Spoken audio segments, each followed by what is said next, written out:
When the leaders talk of peace, the common folk know war is coming. Those are the words of the German poet and playwright Bertolt Brecht. And those are very pertinent words for the world that we live in today. But it's not just a question of peace and war. When talk is of democracy, we know that democratic rights are being curtailed. When the left is in power, we know that they'll be carrying out some of the most right-wing policies. And then you have the right, which is sounding more radical than the left. There's talk of an economic boom, at least in the West, but for ordinary people, all they feel is one crisis after another. In the words of the English Revolution, it's as if the world has been turned upside down. But what does all of this mean, and how can we explain it? And more importantly, what can be done about it? To answer that question, I have with me today Jorge Martín from the Revolutionary Communist International. This is a bit of a special show, Jorge. You are speaking tomorrow at the International Executive Committee of the RCI in preparation of our World Congress this year, a World Congress which has been themed The World Upside Down. And you'll be talking about the general world situation. So that is, we'll try to, package all of the lessons of your speech tomorrow in this particular show. This is just to tell our viewers and listeners out that this is being recorded on a Tuesday because we have this meeting. So we're recording at a bit of advance in advance time today. What's going on? Yes. What is going on in the world? That's a very good question, and one that is difficult to answer. Because in reality, we find ourselves at a major turning point in world politics, in world relations, and in the world economy. The crisis of capitalism, which has been going on for some time. In reality, you could say that capitalism hasn't really properly, fully recovered from the 2008 crisis. Which we said at the time that was already a turning point, an important turning point, which has had important consequences in the consciousness of millions of people. But anyway, the crisis of capitalism has now revealed itself in all sorts of ways. But I will say that one of the most important ones is what we describe as the shift of tectonic plates in world relations. And this is one of the major changes. If you understand that, if you understand what's behind that's the underlying cause for a lot of the things that we see today in the world. The foreign policy of Trump, which is radically different from the foreign policy of Biden, his approach to other powers, and so on, and the war, the developments of the war in Ukraine, the conflicts in the Middle East, and we think that behind all of this, what we see is one of those periods in history where there's a realignment between the big powers. You have on the one hand the United States, which has been the dominant power, the dominant imperialist power in the world for a long period of time. It emerged from the Second World War as a dominant power, although at that time it had the counterbalance of the Soviet Union. And then but now it's no longer as powerful as it was at that time. So there's like these two different periods. The whole post-war period from, say, 1947, 1948 to 1991, there was the domination of U.S. imperialism around the world, and the U.S. imperialism emerged from the Second World War as the main manufacturing power in the planet. It had most of the world's gold reserves, concentrated finance capital, and through that it exercised its domination around the world. But at that time, it kind of, as I said, it balanced with the Soviet Union, which was also engaged in the space race, the nuclear race, and of course that doesn't mean the Soviet Union was promoting revolution around the world. No, we know the Stalinist bureaucracy was not revolutionary, but there was a conflict between the two blocs. And that came to an end in 1991. 1991, the collapse of Stalinism in the Soviet Union and the Eastern countries, the restoration of capitalism in China, which was a protracted period, meant that the United States was now the only dominant Superpower. imperialist power. Of course, there's the European imperialists, but they're much weaker. The process of decline has been going on for a very long time. And then the United States emerged as the only policeman of the world, and it involved itself in all sorts of conflicts around the world, starting with the two wars in Iraq and Afghanistan after the 2000s, which lasted for the best part of 15 years. And it seemed that at that time, that no one could challenge the power of the United States. People might not remember, but in 1991, when the first Gulf War, the decision to invade Iraq, to attack Iraq by US imperialism was ratified at the United Nations Security Council with a vote in favor of Russia. Yeah. There was even talk at that time of Russia joining NATO. How things have changed since that point. And but I remember that Ted Grant said, yes, the United States is the world's policeman, but it's the world's policeman of a world which is become much more dangerous because of the crisis of capitalism. There's going to be lots of regional conflicts and other conflicts, and that's going to overstretch the United States. Now, since then, things have changed a lot, and we have seen, particularly since the 2000s, the rise of two other imperialist powers, Russia and China. And at the beginning, the capitalists, the imperialists, were quite happy with the restoration of capitalism in China. They saw it as a massive reservoir of cheap labor. So they moved the factories there, highly advanced factories, where they're making cheap electronics, toys, textiles, mobile phones, and so on. And at the beginning, this was very beneficial for world capitalism in the sense that the massive influx of cheap commodity and consumer goods meant that there was less pressure from workers in the West for wage increases. So wages were kept low, but the workers felt that the situation was not so bad because they could buy a big TV screen, which was now much cheaper than before, and so on. So it helped keep inflation down, and therefore the pressure of the class struggle was kept down to a certain extent. But then the situation changed because the Chinese adopted this technology that was being used in these factories, and they started to develop on their own, right? They developed their own industries. And for a few years now, they've had a plan, which is called Made in China 2025, in which the Chinese state wanted to achieve domination in a whole series of high technology sectors of the economy. Now, just to clarify one thing, China is a capitalist country, but it's a peculiar capitalist country because of the way that capitalism was restored in China under the guidance of the state. The state still plays a big role in the economy, and they have 5-year plans. This is not really planning of the economy, but there is a certain industrial policy. The state intervenes, pushes certain things, develops certain industries, invests in certain... This will create problems further down the line. But at the moment, what is created is a very rapid rate of technological development in China. And China is now at the top of a whole series of high technology sectors of the economy. And in general, China has become a rival to the United States in the world economy. China's economy is still slightly smaller than the United States. Productivity of labor is lower, but the trend is important. The trend for the United States is downwards.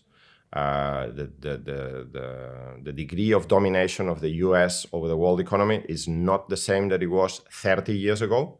It's not the same that it was 20 years ago. It's not the same that it was 10 years ago. It's a period of relative decline, as we have explained.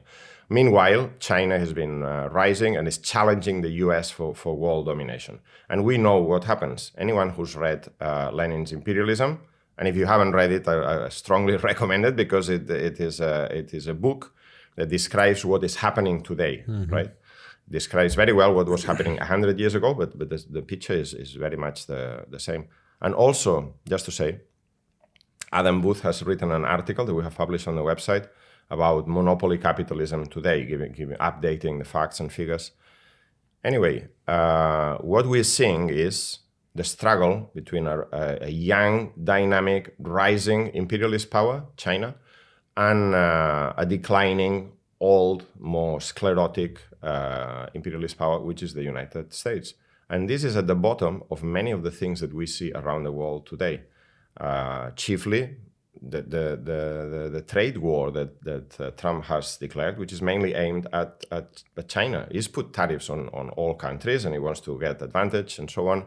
But they have said clearly, Marco Rubio, J.D. Vance, Trump, all of them have said, they all said the main enemy, the main rival of the United States is China. And they have implemented some really strong measures to try to prevent China from getting access to the most advanced microchip making technology, the most advanced microchips and so on. And the reason for that is clear. They are afraid. They are afraid that in a free market, in a level playing field, they will not be able to outcompete China. And they want to rebalance the world economy in the favor. Whether they will achieve it or not is a different matter. But this is the major conflict that is going on in the world. And this kind of colors everything else that's happening. For instance, what is the reason why Trump wants a peace deal in Ukraine?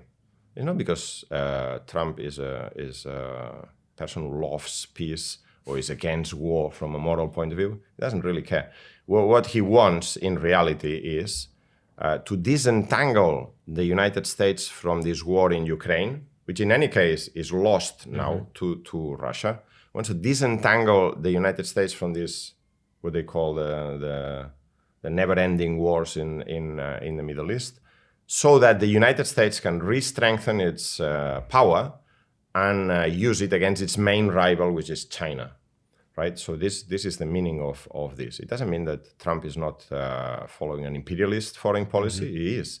But his strategy or his calculation is different. I will say it's a calculation that's more realistic, in accordance to the real weight of the United States. Is a certain retreat. It's not a retreat from the world, but it's a retreat from certain areas of the world that they do not consider as of national security importance for US capitalism, in order to concentrate on the ones that they do consider as the main rivals, main enemies that they want to deal with.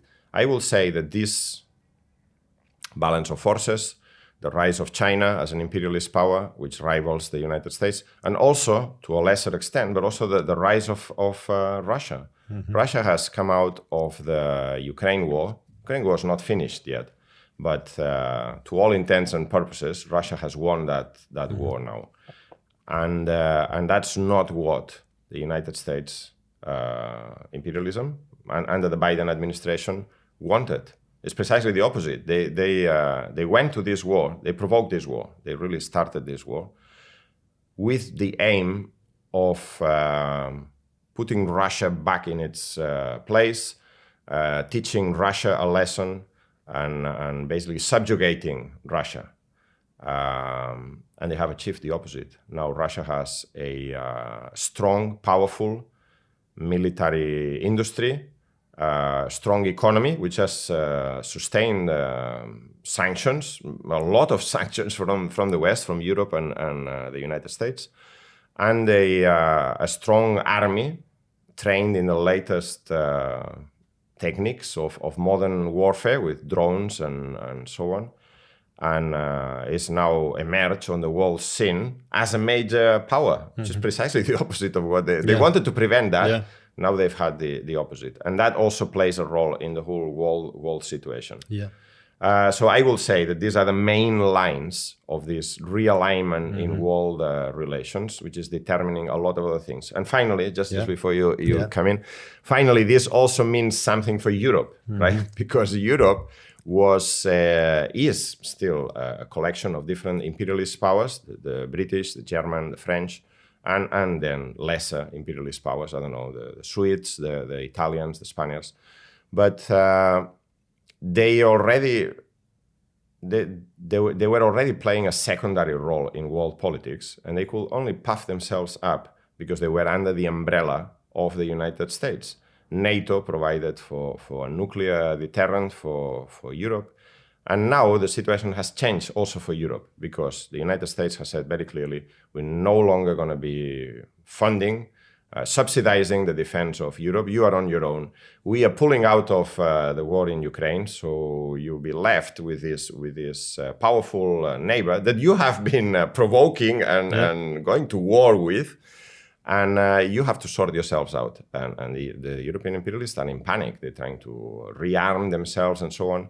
But in reality, this has revealed or brought to the fore the real role of European imperialism, which is that of an ancient, sclerotic collection of small powers that play no decisive role in the world, and they don't want to admit it. They don't like to admit it. They cannot admit it because that will be their own defeat.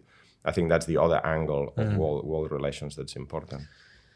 Thank you very much for that machine gun run through of the world situation. And I just want to link it to the current news, which is our business on this show. You had this attack, this Ukrainian drone attack. It's been everywhere in the news.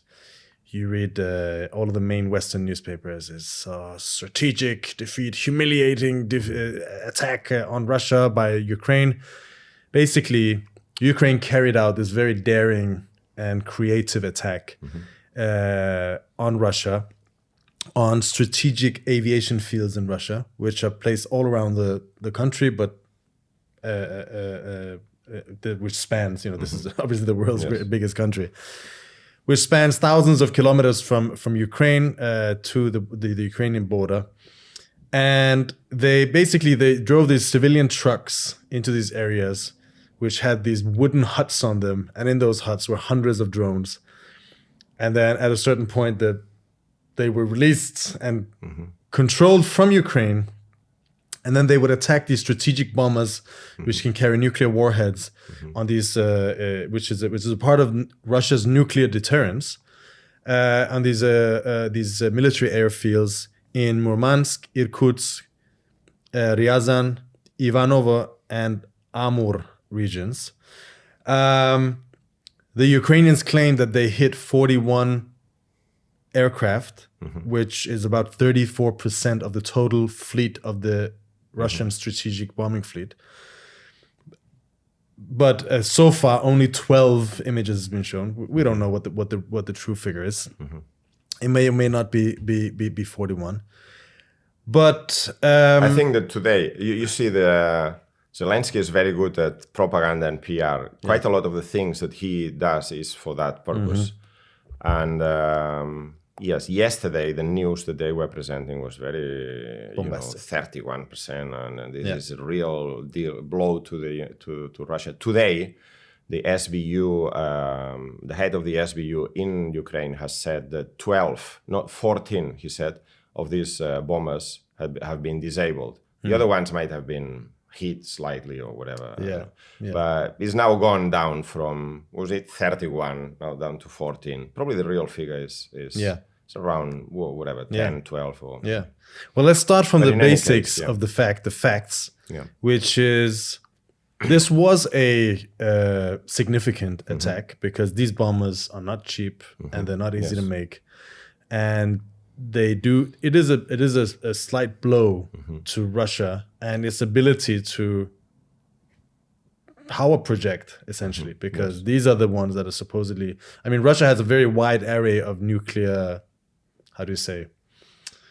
carriers, missiles, planes, nuclear submarines, all sorts of things. But obviously bombers are a part of that. And this is a significant blow. This is also, you were saying this, you were making the point that this is a significant, this reveals a new type of warfare, that you can have drones operated from thousands of miles away. Which are relatively cheap. Very, very cheap to make, very, very easy to produce, can be smuggled through any border, very more or difficult less. to detect. Very difficult to detect. And one of the Ukrainian websites was making the point that if Ukraine can do it, so can Russia. And so can anyone else. Not only nations, even criminal groups and gangs and cartels and so on can use it for assassinations. This completely changes the way that we understand warfare and military conflict, which the Ukraine war generally has changed. It has been a blow to Russia. But the point is, has it had any significant effect on the actual war in Ukraine? And I think the question is absolutely not. Because the war in Ukraine, and amongst other things, is not carried out by massive nuclear bombers. They don't, no, seriously, they don't play a role. The war in Ukraine is carried out mainly through the Russian superiority in drones of different types, FPV, UAV, drones, and so on, and the superiority of Russia in manpower, personnel. And this is what's been happening now since the end of 2023. Every single month, Russia has been advancing all along the front line. They haven't had any major victories, the taking of any major cities or anything like this. Some cities have been taken, but it's a constant advance of the Russian forces. Carried out by these methods, by the use of drones, which have changed the character of warfare and the superiority of personnel. And the Ukrainians have had increasing difficulties in holding the line. And the Russians advance on one sector of the front, then the Ukrainians reinforce, then the Russians advance in another sector of the front. This is a very long front line. Is it what? 1,000? More than 1,000 kilometers. 1,200 kilometers. So you need a lot of people, a lot of resources to maintain this whole front line defended, and they haven't been able to do so. Even in the last few weeks, we have seen the Russians crossing the border in Sumy and establishing a buffer zone, which is now advancing. We have seen the Russians advancing in Kupiansk, advancing along the Pokrovsk front. And what's this name of this other place? Konstantinivka. They have reached the border of Dnipropetrovsk, which is another oblast, another region. So that's up to the border of Donetsk, and this constant advance. And I will say, well, we've looked at the figures. According to Deep State, which is a Ukrainian source, May was the month with the fastest advance for the whole of this year, and I don't know, the second or third fastest advance in the last 2 years compared to last year. So this is the reality of the front, and this is not changed by a daring operation by Ukraine of bombing a few bombers all across the different airfields inside Russia. As you know, I'm taking up chess at the moment. For the viewers and listeners out there, Jorge is very good at chess. And he's crushed me 3 times, but I have won once. Yes. In a daring maneuver. And I've been recently I was looking at a chess video about chess theory, and the guy said, look, the question of daring little tricks, that's a newbie. That's a newbie thing. If you're a real chess player, as soon as you get ahead, then it's just a grinding game. Then you exchange. Once you're 1 or 2 or 3 points ahead, then you just start exchanging pieces with each other. And then you reach at the end where you have maybe one more pawn than the other, but that's the winning pawn. Russians are great chess players. This is a national sport in Russia. And that is what the Russians are doing. The Russians are calibrating, cold-bloodedly calculating the use of resources and men. The attrition rate. Attrition rate. That's what this is all about. This is not. They're not looking for quick fixes but just gradually grinding down the Ukrainian army, which is one of their main aims, because they see the Ukrainian army as a national security threat. And it is having an effect. There's a dialectical change which started last year around the fall of Avdiivka. Since then, we've seen an exponential rise in advances by the Russians. It's still not in the complete collapse region, but if you see, there's like a arc in the spring, summer, and autumn period, you see a rise in advances. But then winter, when the ice comes and then, there's rain and stuff, it kind of slows down. But then this year, the rise after the new spring and summer offensive that they've launched, so they're just carrying out, is actually on a much higher level than last year.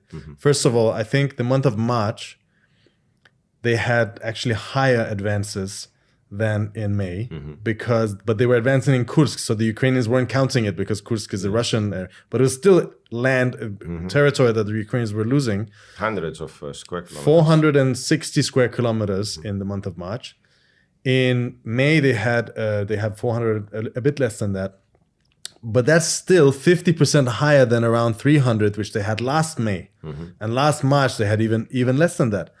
So you see, the arc of advances is increasing, and you have again what they do is that Ukrainians can put up a defense, but there are more and more places where they can't plug a hole, and the Russians will find that, and then they'll throw the resources in between Pokrovsk and Konstantinivka, which are important big towns. They've taken 200 square kilometers in the past 2 months alone, one and a half month.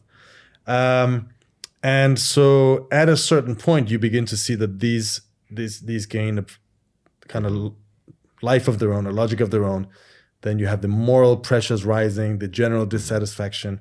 And so it's not like a gradual thing, but more exponential rise we see.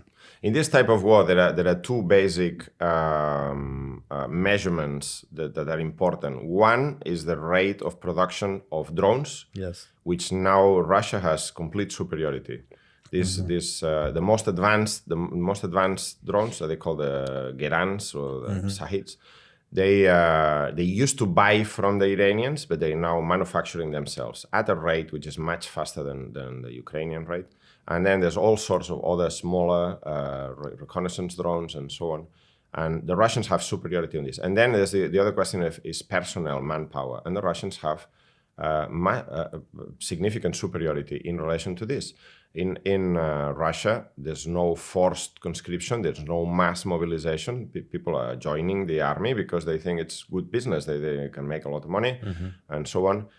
While the situation in Ukraine is precisely the opposite. We have commented on this, there's been for months now resistance against forced mobilization, territorial recruitment officers go around in unmarked vans and vehicles, rounding out people, forcing them to the front. And the rate of resistance to recruitment officers has increased. We have seen lots of videos in the last few weeks of women shaming the recruitment officers, snatching people from the claws that they've been already put in vans and vehicles. But in the last week or so, we have seen a couple of episodes of mass resistance against recruitment officers. One was in Kremenchuk, where the recruitment officers, this is in the west of Ukraine, recruitment officers picked up one guy. He was already in the van. Some women came out, tried to release him. And then the recruitment officer's vehicle drove over one of these women, was injured, an ambulance came, and then the whole population came out. About 100 people came out. They wouldn't let the recruitment officers to leave the scene. The police came, they couldn't control the crowds. And this went on for hours, from midday until after dark. And this was a very significant episode, which has been reported in the Ukrainian media. It's not been reported, as far as I know, anywhere in the Western media, which want to give us a completely different picture. And I think that this incident is very significant of the way things are going. There is mass demoralization. Obviously, people don't want to be sent to the front because they know that this is a meat grinder. This is a death sentence in effect. There was an article in Ukrainska Pravda, which is a pro-Ukrainian nationalist outlet, which used to be financed by US aid up until recently. And there's an opinion article. And they were talking about the different possibilities when there's going to be an election, who's going to win. And someone was saying, there is a military party. There's 1 million men who've been in arms or are in arms. And they're obviously anyone who can win their vote So they were talking about Zaluzhny, the former chief of the armed forces, might be a good candidate for this type of people. But then someone said, this commentator, this opinion piece said, yeah, but there is another party that the people don't count on. And this is the Dodgers, the draft Dodgers party. He says there are 6 million people in Ukraine who have not registered their details with the recruitment offices, which they have to. So they're basically breaking the law. They haven't presented themselves for mobilization, and these are the type of people who are being picked up on the streets. So he said there's 6 million of those. That's a lot of people. Yeah. Recently, there was another bit of news. There was released in Ukraine, because all these things are reported in Ukrainian media. People know about this. We don't know over here. There was a person smuggling ring in Transcarpathia, where some regional government officers were involved in charging people to take them over the border to Romania, I think it is. And they were charging them a lot of money. Then there was another scandal involving the 155th Mechanized Brigade, which was already involved in a scandal last year, but this time it was a scandal that involved high commanding officers going to units down at the front and saying, well, if instead of being in the actual front for 20 days this month, you are there just for 10 months, but we'll write 10 days instead of 20 days, but we'll write you down as being in the front for 20 days, because then they get a bonus, and the money from the bonus will split. A little bit for you, a little bit for us, a little bit for the unit. You can buy some drones or whatever. This is, by the way, the very prestigious French organized unit. This was a unit, a brigade that was set up by Macron and Zelensky. There was a big publicity around this in October last year. Was trained to NATO standards, and as soon as this brigade was sent back to Ukraine and to the front, 1,700 men deserted. And as part of this new corruption scandal that was uncovered, they now reported that in this year, 2025, so far, 1,200 men have deserted from this brigade. Yeah. So that basically paints a picture of mass resistance to mobilization. Yeah. And so this is the reason why Ukraine can't withstand the advances of Russia. The inability to produce drones at the same rate, and the inability to recruit men to the front. Which makes this attack even more cynical, because you see, all we hear is, daring attack by Ukraine. And then you hear, Putin doesn't want to negotiate, and Putin is this and that. Putin has maximalist demands, which means he wants his demands for peace are basically victory, which he is securing on the ground. But the date of this was not by any chance arbitrary. This happened the day before negotiations. And this is a very provocative attack. This is an attack on Russia's nuclear deterrent, which according to Russian law means that they are allowed to use nuclear force in response. This was an attack aimed at escalating and provoking Russia and breaking the link between Trump and Putin, basically, Russia and America, in order to continue the war. And sabotaging the talks that were supposed to take place. There were supposed to be peace talks the day after. In Istanbul. And that they were designed to sabotage, because it's clear that Zelensky does not want peace.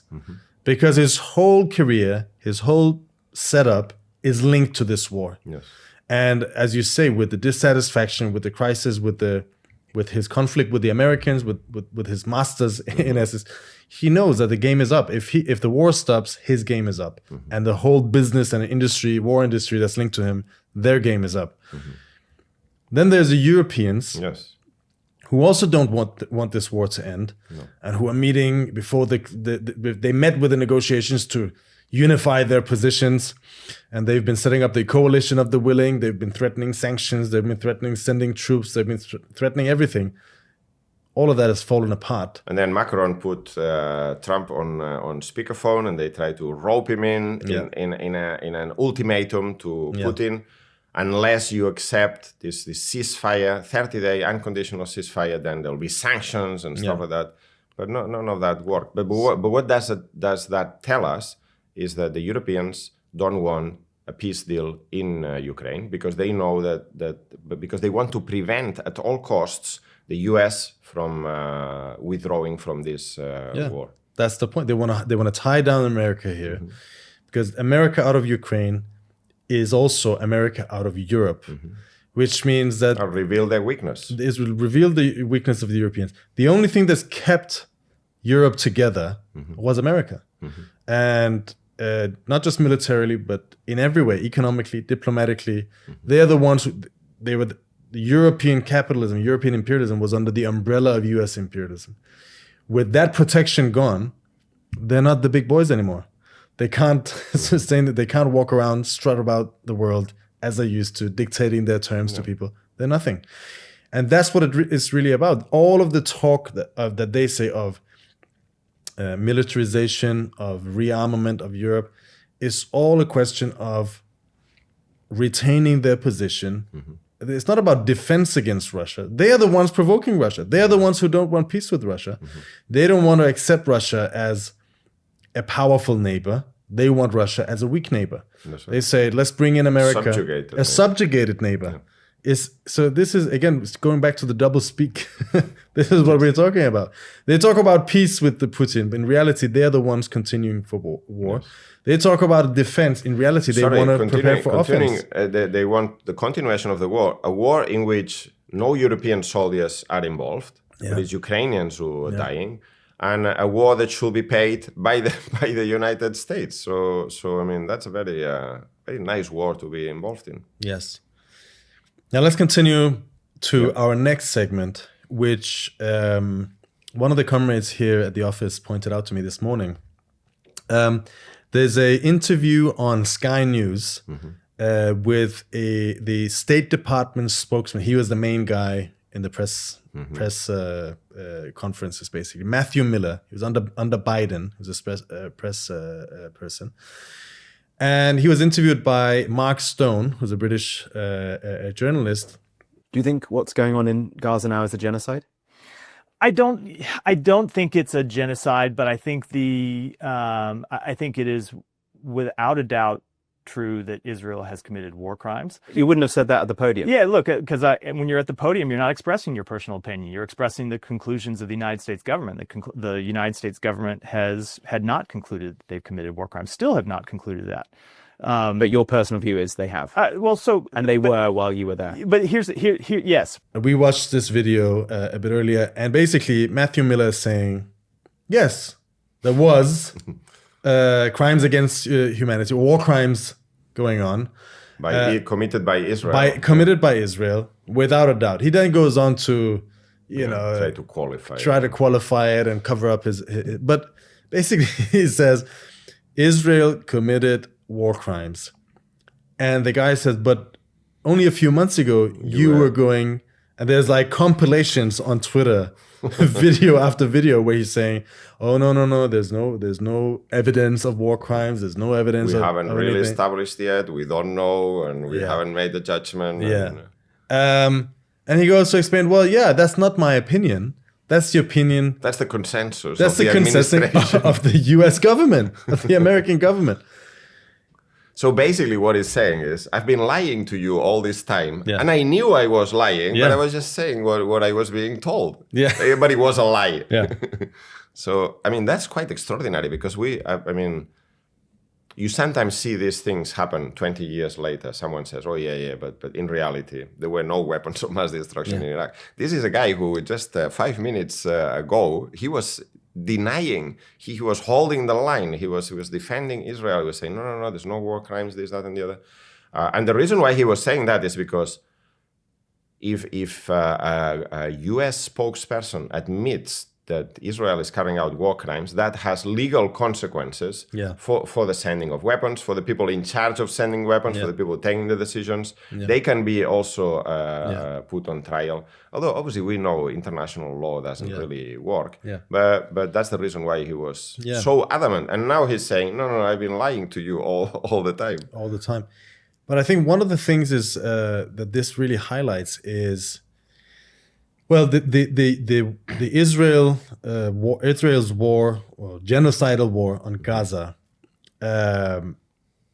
is obviously a terrible thing, but what is really done, it's brought out in extremely stark manner the true character of the regimes that we have in the West today. Because, I mean, I remember growing up in the 90s and early 2000s, I was a communist, but when you talk with people, there was this idea that, well, yeah, there are bad things that are happening, but generally we have a system that works, and we have politicians who are professional, and we have a parliamentary system where people come together and they just put forward different views. Everyone have good intentions, and then the result is kind of a fusion of all of the different views of and there are checks and balances. And there are checks and balances. Yeah, sometimes you have a few bad apples, but this is not a systemic thing.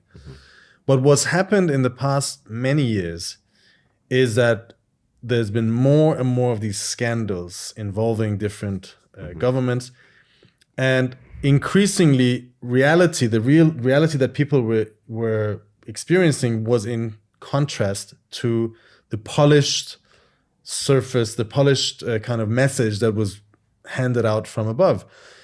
But they could sort of bridge that gap.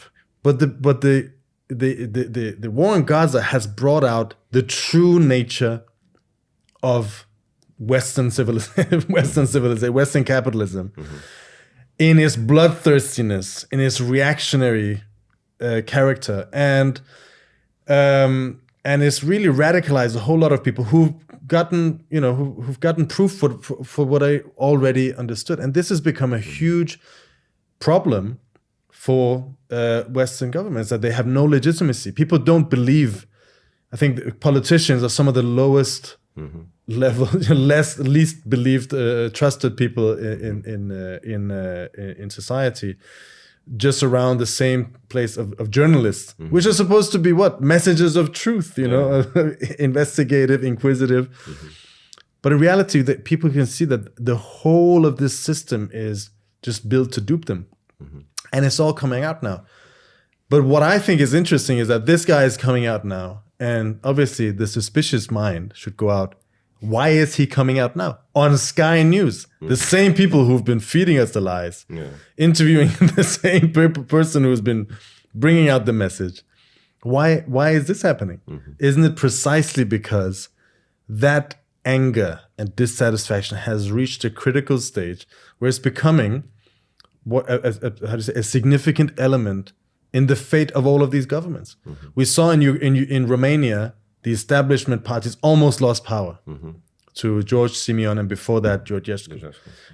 We see Trump has pushed aside the establishment pick. In Britain, Nigel Farage is rising, and Keir Starmer, the left wing, the leader of the working class, supposed leader of the working class, is carrying out the most vicious cuts and attacks against the working class.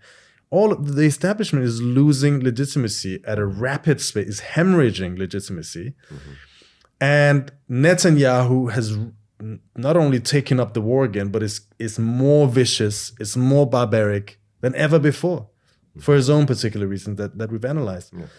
And so they need to cover their asses. They need to win back some of the legitimacy that they lost. I think this is the only way you can explain why.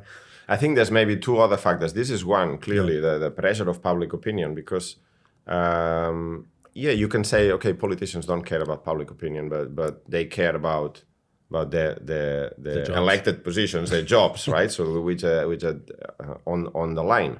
But I think there's a couple of other factors. One is that they are now really worried that Netanyahu's policies, which are completely reckless, and they are determined. Yes, they're determined by the Zionist project more generally, but they are also determined by his own survival. Right? Yes. He's involved in all these different corruption scandals, court cases, and so on. His own survival as a leader of Israel, and that prevents or lessens the chances that he be prosecuted. And so he's now launched a massive attack on the West Bank with an increase in the settlements, that he wants to really remove hundreds of thousands of people from Gaza, and they fear that this will provoke a revolutionary situation in the neighboring countries, in Jordan, in Saudi Arabia, And they're worried about that. So they're now saying to Netanyahu, please, can you calm down, contain yourself, trying to maybe even remove him, putting some more a saner, in inverted commas, Zionist at the head. And I think that's one element of it. In fact, there was even an article in the Financial Times yesterday, an opinion piece saying the business case for sanctions on Israel. They were saying it's in the interest of Western countries to put sanctions on Israel because this guy is out of control, something like that. The Financial Times is not a radical left newspaper. It's the voice of the capitalist establishment, isn't it? They are worried about this. The second reason I will add to what you just said is that now that Trump has broken with Netanyahu, not that Trump is a friend of the Palestinians, but he thinks that Netanyahu is not doing what he should be doing. He's provoking the Iranians, and anyway, there is this. It's reckless from a capitalist point of view. That's right. There is a rift between the two of them, and Trump is pushing back on Netanyahu. Now the European powers feel that okay, now we can talk, right? The big brother on the other side of the Atlantic is now open the season. Now we can also talk. But it's mainly talk, isn't it? Because you see, like Starmer, he said, "Oh, we're very worried about what's happening in Gaza, and we're gonna suspend talks on the trade deal." Yeah. So basically, they're gonna stop talking to the. I'm not gonna talk to you anymore. That's ridiculous. It's not a real measure. They're still selling F-35 parts. They're still providing intelligence, surveillance flights to the Israelis and so on.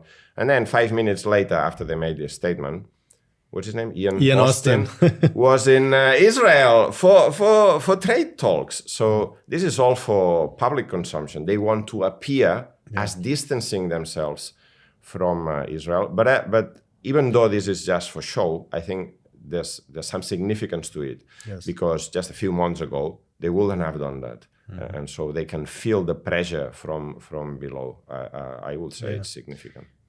What we see is basically, as you correctly describe, there's a revolutionary fervor. Well, there's a revolutionary fervor in almost all countries in the world. There's a very radical mood latent in every single society.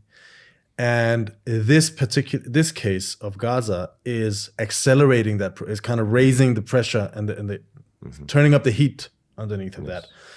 And it could lead to destabilizing the whole of the region.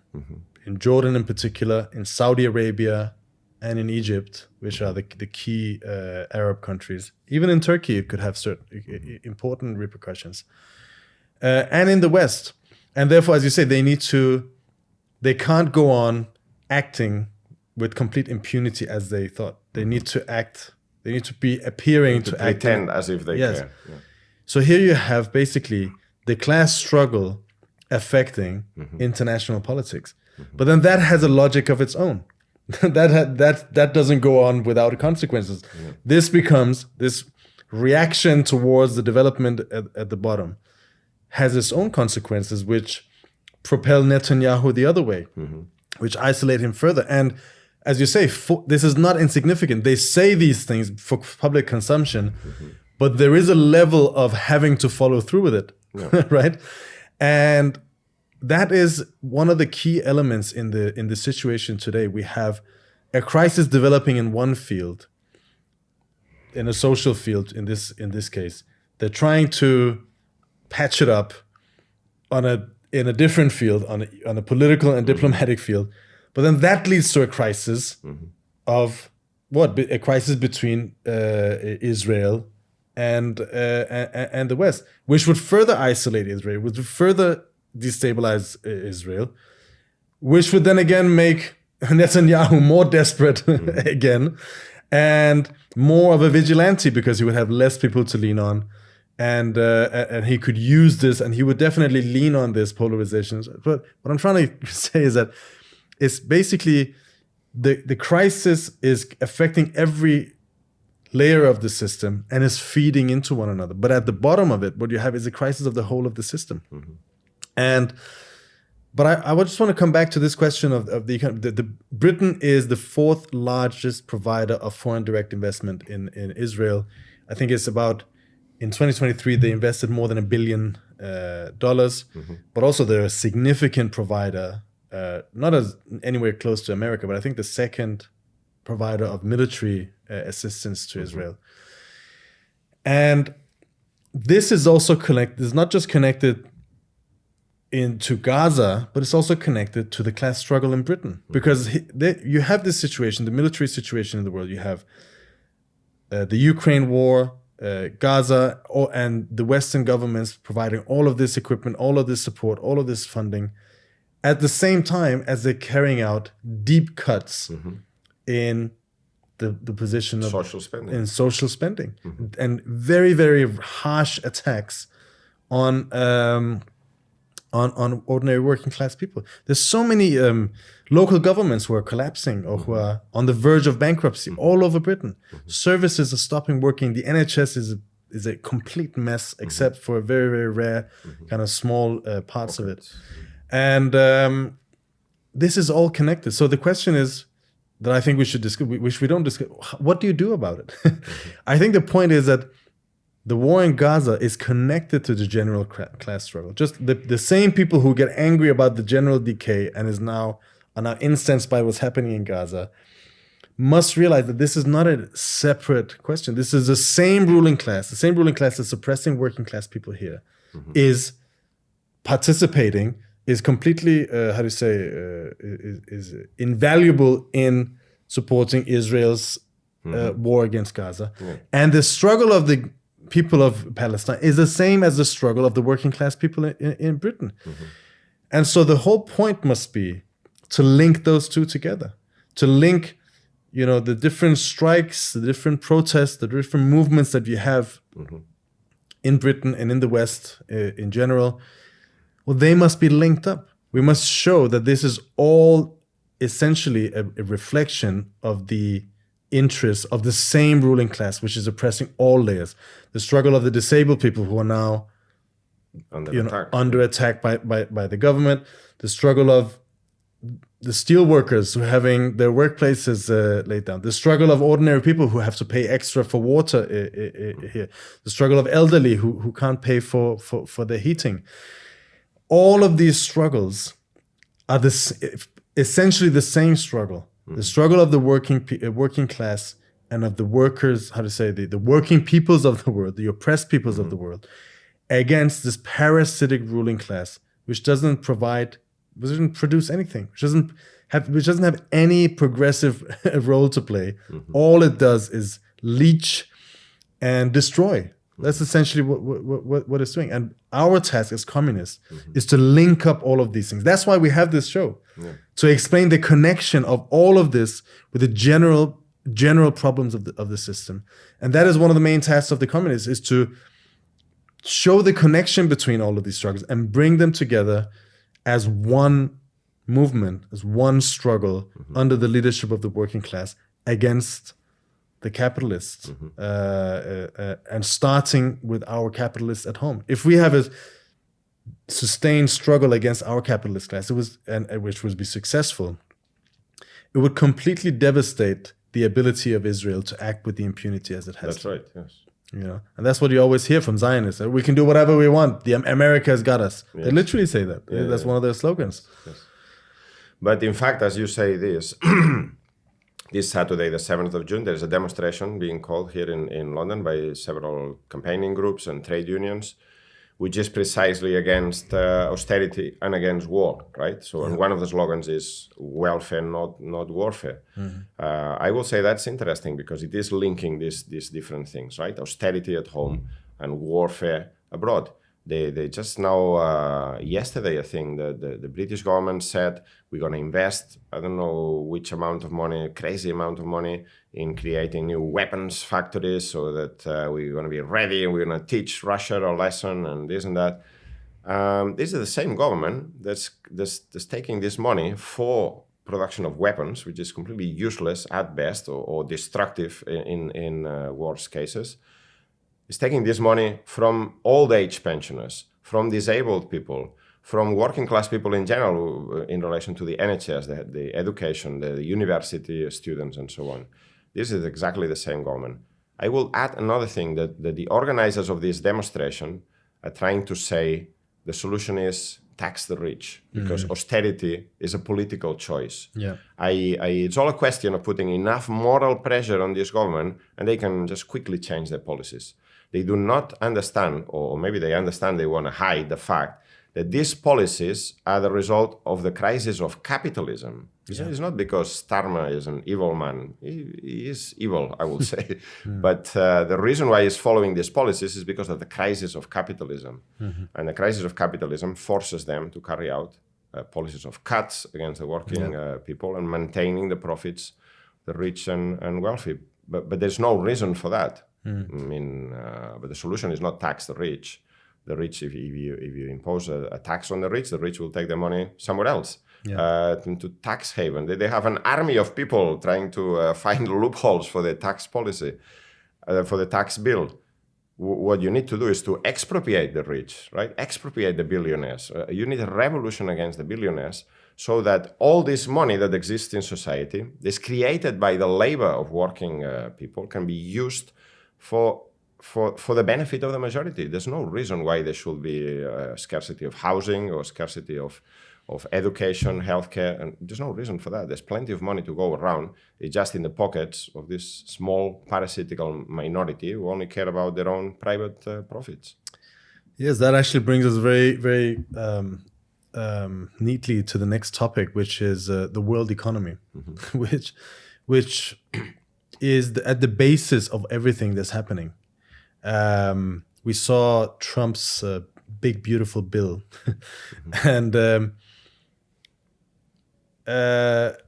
well, in it was a different type of, I mean, there's cuts and attacks. There's plenty of attacks against working class people. But he has also tried to give certain minor concessions like tax-free tips or overtime and these kind of things.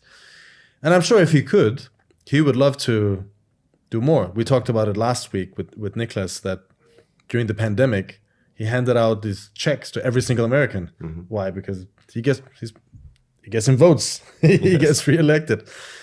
And obviously that money also then went into the pockets of his friends in big business because people use them to pay their bills.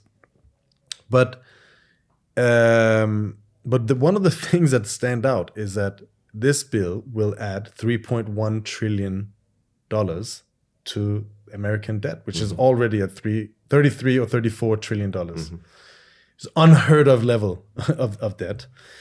And there are Republicans who say this is unsustainable. We need to cut. And from a capitalist point of view, they're right. Cut, yeah. They're right. Because, and here you have the question of choice, right? Or tax the rich and so on. Well, capitalism works according to its own laws. And on the question of the debt burden, it's very simple. The law is any money you pay has to be paid back. America is now spending more on debt servicing than they're spending on defense. I believe interest alone is around 10% of the budget, and the debt servicing is around 18%. This is only going to rise as they roll over new debt.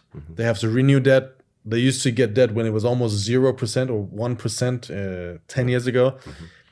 The same interest rates have gone now up to around 4%, more than 4%. So a quadrupling of interest rates. The ratings of U.S. Treasury bonds have been downgraded for the first time in a long time. And now they always said, oh, the dollar will always be strong, but the dollar is now down 5% this year.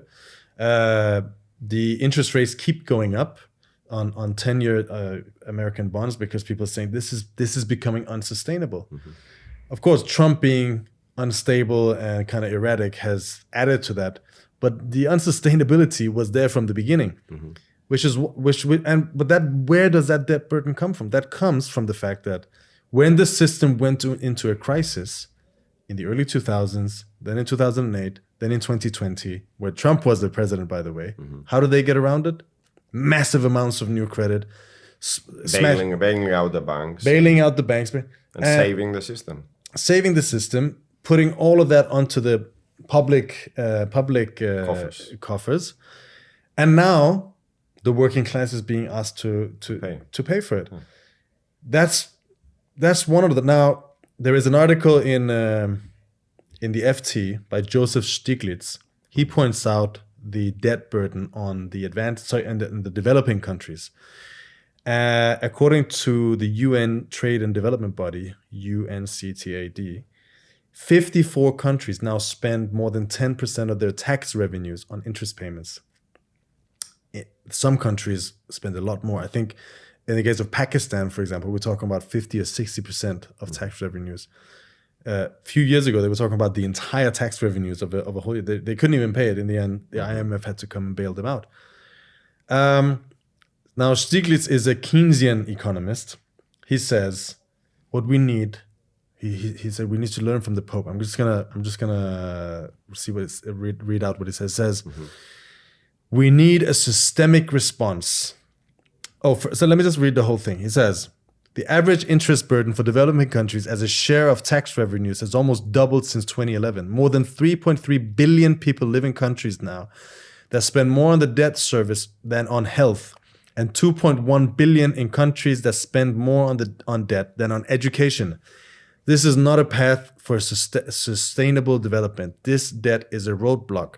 And in fact, he also says, he makes the point, and the World Bank in the latest World Debt Report make the point, that this money is now being taken away from development, from research and development, from infrastructure, from modernization. So you see a whole big chunk of the world is just falling apart under the heavy burden of this debt. And then he says, the imperative could not be clearer. We need a systemic response, and that begins with acknowledging the crisis. Pope Francis showed precisely the kind of leadership that is lacking among stakeholders, both on the debtor and creditor sides. His calls for a jubilee year that prioritizes debt justice is not merely symbolic. And he goes on to say, basically, yeah, but the Pope is not owed any money by anyone. Exactly. That is the point. Because he's saying, look, creditors, the last 2 years, creditors have been taking more money out of the developing world that they put into it. Yeah. Mm-hmm. There's a massive funneling of money from the poor countries to the rich. This is the total domination of finance capital, mainly concentrated in the West, also in China to a certain extent, which is crushing the rest of we're sucking the poor parts of the world completely dry. And all of them, yes, they all say, yeah, we don't want to default. We don't want any of these to go bankrupt because that would not be good for anyone. It would not be good for these countries. It would be bad for our business. But all of them say, yeah, but other people should take the fall. Other people should pay. And that's capitalism. Capitalism is a system of private property of capitalists which compete against one another. And every one of them would agree with you that, yes, we need to get rid of inequality. We need to raise wages. We need to raise living standards. We need to forgive. In general, we need to, but not my workers, not my debt, not my whatever. My profits cannot be touched because I'm competing with everyone else. And so you can't do this. And this the same is when you talk about taxing the rich. Well, yeah, a lot of rich people will agree with you. There's even a coalition, something, millionaires in favor of taxing the rich or something like this, because they worried that such levels of inequality will provoke a revolution. But then the other ones who are maybe not as rich as these guys or whatever, they're not so saying, keen. well, no, why should, you give up your profits, that's fine. Yeah. But we're not going to give up ours. And capital will go to where the most profit is made. And if you pay less taxes, you make more profit, which is so you cannot control capital. Alan Woods, Comrades of ours, has been on the show several times. What does he always say? He says, what is it? You cannot plan what you don't control, and you cannot control what you do not own. Precisely. About the economy. This is an economy which works in an anarchic fashion in the interest of a tiny few who are the owners of the means of who are the production. owners of the means of production, while the vast majority of the 8 billion people on this planet who produce the wealth, they are left with the bill. And that is not just in the advanced, that's everywhere. But obviously the crisis is coming to the developing world. Once it catches on, once you begin to see more and more defaults, well, what is that going to mean for the rest of that's obviously going to spread to the balance sheets of the banks in the West, which is then going to spiral further out in Western economies. Incidentally, developing world is another case of double speak, because these countries are not developing at all. Most of them, they, as you say, they've been kept exploited, and resources are extracted from these countries so that they do not develop. But they like to call them developing world because that makes it sound nicer. It's the poor, less advanced countries Oppressed. which are under the total domination and Of crushing imperialism. domination of imperialism. And finance capital. And so, but obviously there's another side to this, which is all of this means what? What is all of this? This is a systemic crisis. They've been pushing ahead this crisis of the system for a number of years. On the one hand, because they were making so much money. The stock markets have never done better. The billionaires have never been richer. Wealth increase have never been higher. Inequality rise has never been higher either. On the other hand, they were also afraid that these sudden shocks, as an economic crisis would amount to, would lead to class struggle. They pushed that ahead, but that is now coming to a head. And the main question is this: who pays for this debt? Who pays for this crisis? On the one hand, you have the main governments and the main political establishment who represent the ruling class, who are intent. Everything we see is the intent. It shows the intent to put the burden of all of this on the working people, and everything that was solid and stable, that appeared solid and stable in the past period. In the West, you had relatively high living standards, a stable life. Tomorrow is more or less as good or better than today. You could make do. You could have a good life.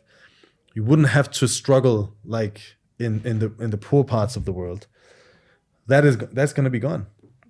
And with it, political stability. And with it, political stability. So what you're going to have is mass revolutionary turmoil in one country after another. Precisely. Which is what we prepare for. And that's, again, to come back, is a question of combining, to linking all of these struggles and movements with that particular question, because this is not a question of this or that leader. Yes, they might have, this Starmer certainly is a reactionary, and so is Macron, and so is a lot of other people. But it's a question of the system that they represent. The idea of taxing the rich does not touch the system. Doesn't touch actually the real wealth of the mega billionaires. It leaves them in place. It leaves their real power over the economy in place. But why should that happen? Just talking about the debt, this debt has been paid many times over to the financial institutions. Why do the working class have to pay it back again and again and again with everything that they fought for the past 80 years? That is a question that's going to come to the fore. And this question of the debt is already what led to the overthrow of the government in Sri Lanka. When was it? 2-3 years ago, the massive uprising against the finance bill in Kenya. A year ago, I think it was a year and a bit ago. And this is the way things are going. This debt crisis is going to provoke a spiral of a class struggle. Yes, with no respite in sight, because the world economy is not doing well at all. In fact, it's heading for quite likely a deep slump at a certain point. So I think that we kind of covered the main themes of your speech tomorrow, and the main themes that determine the state of the world today. We have the conflict between the great powers, the breakup of the old world system. You have the declining legitimacy of the political systems, in particular in the West. And underlying all of that, you have a world economy which is at a complete dead end. And all of this obviously is a reflection of what? Is a reflection of a system in decline, a system which has reached its end, and far from the advances that it provided the world. Capitalism was a very revolutionary system in its early days. It was. Developing science, developing technology, developing society. Of course, at a heavy price for the working class and the poor, always. But nevertheless, society developed. But what we have today, look at this question of the developing world.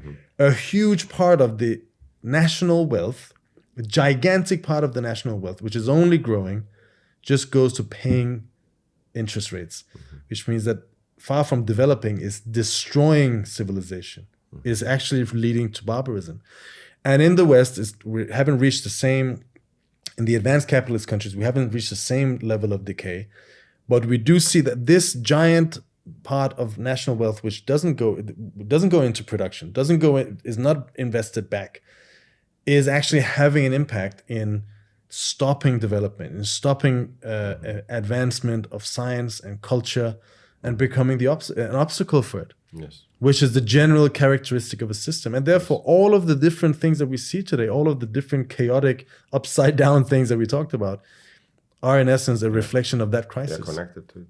And it's not just that the system is at a dead end. In fact, what you described in relation to that is that the system has gone beyond its limits, because debt and the printing of money is precisely that, an attempt to bring the system beyond its natural limits. But the problem is that now this has to be paid. Yeah. And they want Yeah. the working class to pay, the working class and the poor. Yeah. And the thing is, from our point of view, I remember, again, speaking of when I first became active, you talk about communism, most people would laugh at you, would kind of look at you like, oh, okay, communism. But now it's quite remarkable how everyone is just interested. They're like, oh yeah, that's really ordinary people everywhere. You talk, you say, yeah, I'm a revolutionary communist. Oh, that's quite interesting. Yeah, tell me more about it. I'm having almost every new person I meet, I talk with, and they're just wide open to these ideas. Why? Because these are not just abstract ideas anymore. This is not, oh, this is a good idea that Marx developed in the Communist Manifesto, or someone told them about, or this is something that people can see the decline of the system in front of them. Yes. But the task of a communist is to give all of this an organized, conscious expression. It's not enough for people just to say, yeah, the world is falling apart. You have to organize and do something about it. You have to organize and help galvanize this process of radicalization, galvanize this process of revolution which is taking place everywhere, so that when a situation like Sri Lanka or something, or Kenya comes to one of the countries where we are more present, we're actually big enough to to be heard within that process, to be able to intervene in that process and bring it to its logical conclusions. So we avoid the defeats and so on that has been the main characteristics of past movements. I agree with what you're saying. I mean, my own experience in selling the paper outside Bow Road Tube Station, Mile Tube Station, Roman Road, in the last few weeks, in the last few months, is that, you get the odd people who say, oh, communism is bad, and there's always people like that. But the majority response that we get is from people who say, I'm interested. And you ask them, are you a communist? They say, well, I don't know, but I am interested. Tell me more about it. You know, there is an openness, and this openness comes from the fact that everyone can see capitalism is in crisis. There must be some solution. And then people think, okay, well, let's give this communism a try. Let's hear what this is about. And the other thing is that what you were saying here just now is that, in fact, the crisis of humanity can be summarized in the crisis of the revolutionary leadership. It's not that people are not prepared to fight. Even the last 10 years, in the last 15 years, there's been massive struggles, massive strikes, revolutionary uprisings in country after another, but none of them have ended with the overthrow of capitalism. And the only reason for that is not that people are backward or they're not in favor of this. People have given their all, right? Their time, their energy, sometimes their lives, fighting for a better society. But what's been missing, the key ingredient that's been missing, is a revolutionary leadership that can act as a catalyst and, as you say, bring this process to its logical conclusion, which is the abolition of this system of capitalist exploitation. Yeah. That is what we're building. We're building, as Revolutionary Communist International, we have sections in almost 30 countries. We have groups that we're collaborating with. In total, we are present in more than 60 countries. And we are precisely building the nucleus of a future mass revolutionary party, which doesn't exist everywhere. And we have comrades now in Pakistan that we mentioned have been involved in a series of struggles, and they are now under attack. We've reported about this. The comrades in Gilgit-Baltistan, which is the far northeastern corner of Pakistan, and a series of our comrades have been arrested and have suffered under torture. And there's now a series of court cases against these. Maybe you could bring us up to date on this. This morning precisely we were down at the High Commission, Pakistan High Commission here in London, protesting about this question.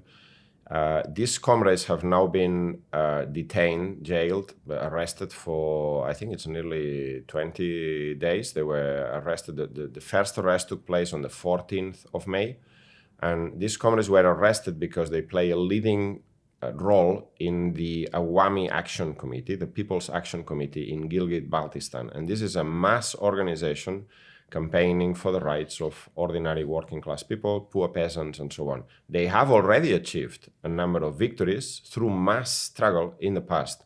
They had a victory over the price of flour, which people use as main staple, the price of electricity, and now they were campaigning against the new land reform bill, which is not a land reform at all. What it basically means is that the military, which is in power in Pakistan, will grab the land that's been used by peasants for generations, but they maybe don't have title deeds to. And this land will be then sold off to foreign multinational companies, Chinese, Canadian, American, for the extraction of minerals, which are now very valuable and sought for. So basically they were organizing a grand council, a mass assembly to take place on the 24th and 25th of May. And just because of their activism and their past record of winning struggles, they were arrested. They wanted to prevent this movement from taking place. And they were first remanded in custody for 10 days, for 14 days. Comrade Ehsan Ali, who's the main leader of the Awami Action Committee, who's also a member of the Inkilab Communist Party, the Revolutionary Communist Party in Pakistan. And then another 4 people who are leading members of this organization were also arrested the day after. And now we found out now that they've been transferred from the police station where they were tortured and badly treated to jail. And they've been charged under terror offenses, which is completely scandalous because all they were doing is organizing for the rights of the people, which on the basis of mass demonstrations, strikes, pickets, information, which shouldn't be illegal anyways, basic democratic right. Now, last week, another wave of arrests took place of further leaders of the mass movement. In the case of Ehsan Ali, this is a comrade of a certain age who has health problems. He was taken to hospital after his detention in the police station, and the doctors didn't want to release him. But the authorities took him forcibly against the orders, strict orders from the doctors. They took him to jail again. And now he has been denied bail. His bail hearing will be next week on the 11th. So that means he will spend Eid, which is on Friday, big celebration, in jail, away from his family and so on. And then the other comrades were having their bail hearings today. The request for Ehsan Ali to have doctor's examination, to be taken to be given medical treatment, has been also refused. So we're talking here about torture, denial of medical assistance, and I think that we need to raise our voices. And comrades around the world have been campaigning, going to the consulates, the Pakistani embassies, and sometimes you might think a group of people, however big, I think it was 30 or 40 of us this morning, will not have any impact. We knocked on the door, we demanded to be let in to express our concern, our protest, and hand in a protest letter. They didn't even open the door for us. You may think that this is useless, it's not going to have any impact, but it does have an impact. And the Comrades in Pakistan are saying that this is having a big moral boost for them, so that they know they're not alone, that people around the world are protesting, are caring for their situation, and it does have an impact on the government. It doesn't want to be denounced as a non-democratic government. And finally, the question is also that the movement in Gilgit-Baltistan is also spreading. And to the rest of Pakistan, there's been protest in Azad Kashmir, in Baluchistan, and in other places, in solidarity, workers' organizations, lawyers' organizations. Eshanal is a lawyer. And in Gilgit-Baltistan, there's a sit-in of government teachers, and there's other sectors of the population are protesting. The comrades of the Revolutionary Communist Party are putting forward the demand for the organization of a general strike in Gilgit-Baltistan. This is the only way forward through mass struggle. That's the only way we can snatch our comrades back from the jaws of police repression. I just wanted to add a few things. One is that one of the key things that was used against them was also their position on the India and Pakistan war, where they denounced the reactionary, patriotic, nationalist warmongering of the Pakistani state, and exposed it for what it was. A convenient means for the ruling class to impose its domination over society, which is exactly what it's being used for. And to distract attention from the real problems. Precisely, which is exactly, so now they're saying these guys are pro-Indian agents and they must be crushed, whereas they're fighting for what? For the interests of the poor and Pakistani people. So who is this is what we said actually when we had this conversation with Nicholas, that the question is, who is really defending the Pakistani Muslims? Is it the real workers and youth fighting on the ground, or the rich who are in power? It's the opposite. They're using this question to divert attention and to consolidate their domination over society. The other interesting thing is, in relation to what we discussed now, incidentally, there was the announcement of severe increases in electricity and flour prices on several occasions in Pakistan. Prompted by what? By IMF packages. Exactly. And by the heavy debt burden that the state is in. What's happened is they keep taking these billions and billions of dollars of loan, siphoning it off into the friends of their pockets, the pockets of their friends, and themselves. And then they're asking the people to pay for it, people who are already in a very, very extremely barbaric, dire situation. And when the price of flour going up a little bit puts your whole existence in danger, that is a very, very desperate situation. And the communists fought against that and won convincing victories on both of these. And obviously constantly linking these struggles, what our comrades explains, that these struggles are not isolated. It's not a question of just winning, a question of electricity, but using these struggles to raise awareness that this is not an isolated struggle. This must be generalized and continued into a struggle against the ruling class as a whole. And that is what our comrades are doing on the ground, intervening, obviously, leading some of these struggles and intervening in these struggles, but constantly linking them with the need for a socialist revolution in Pakistan and the whole region, a united struggle of the masses of the region, of the poor, of the oppressed, of the workers, the youth, the women, the oppressed minorities, against the rich and the privileged who've been sucking them dry for decades. So for all of those who want to support us, we're going to link to articles in the description, and get in touch with us, see how you can support. More importantly, get in touch with us and become organized as a communist. This is a struggle all over the world. We're trying to organize revolutionaries and communists all over the world in one united world revolutionary party, which is the Revolutionary Communist International.